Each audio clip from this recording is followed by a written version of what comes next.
আমি একটা জিনিস বুঝলাম না ভাই, যে আমি প্রথমে আমি জানি না যে 1% স্বাক্ষর, আমি গত ইলেকশনে উপজেলার চেয়ারম্যান দাঁড়িয়েছিলাম, আমাকে বলেছিল যে 1% স্বাক্ষর লাগবে।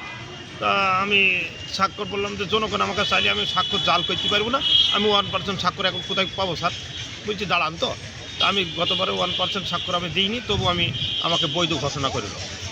এবার আমি জানিনি যে 1% স্বাক্ষর লাগবে।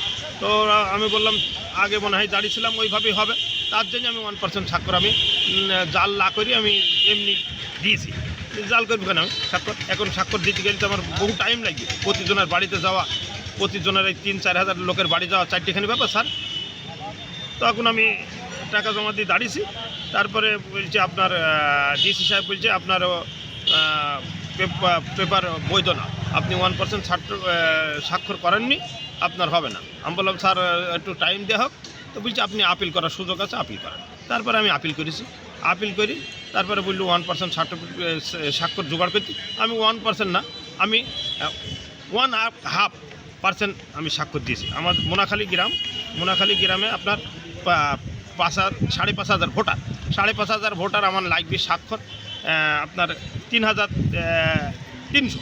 সে জায়গায় আমি 3,400 মানে 4,000 লোকের স্বাক্ষর দিয়ে দিয়েছি, স্বাক্ষর করেছি। সব গ্রামের লোক আমার আর দিকে সেই আছে।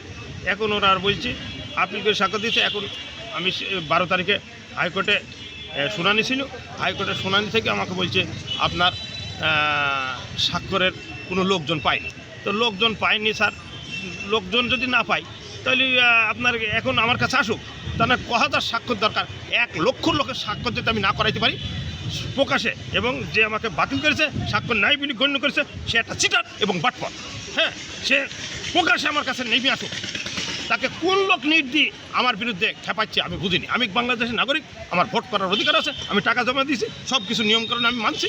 তারপরেও তারা আমাকে হেউ সমতুল্য করছে। কেন? কি ফ্যাসেক কি এখনও আছে না? দূর করতে হবে। দূর করতে হলে ফ্যাসেক নিয়ে চলি, ঝাঁটা কুড়াল দিয়ে আমি জনগণকে সাথে নিয়ে যে ফ্যাসেক দূর করব ইনশাল্লাহ। আমাকে বৈধ ঘোষণা করা হোক, হ্যাঁ, নতুবা আমি টাকা তুলব না। আমার প্রতীক দেওয়া হোক মোটরসাইকেল, প্রতীক আমি মোটরসাইকেল চাইছি এবং মোটরসাইকেল দিন। হ্যাঁ, জনগণ যদি আমাকে চাই তাইলে আপনার তো কিছু করার নাই। জনগণ যাকে চাবে সে হবে। আমার অধিকার আছে, আমার বাংলাদেশের নাগরিক আমি বৈধ কিনা সেটা তারা চেক করতে হবে। হ্যাঁ, আমি কোনো চোর না, বাটপার না, ডাকাইত না। আমি স্বাক্ষর কোনো জালও করবো না, কোনো দিন বলবো না। আমি 1 টাকা কাউকে ঘোষও দেবো না, কোনো সাংবাদিককে এবং কোনো ফ্যাসেককে, কোনো ডিসি এসপিকে ঘোষ দিয়ে আমার ওটা হবে না।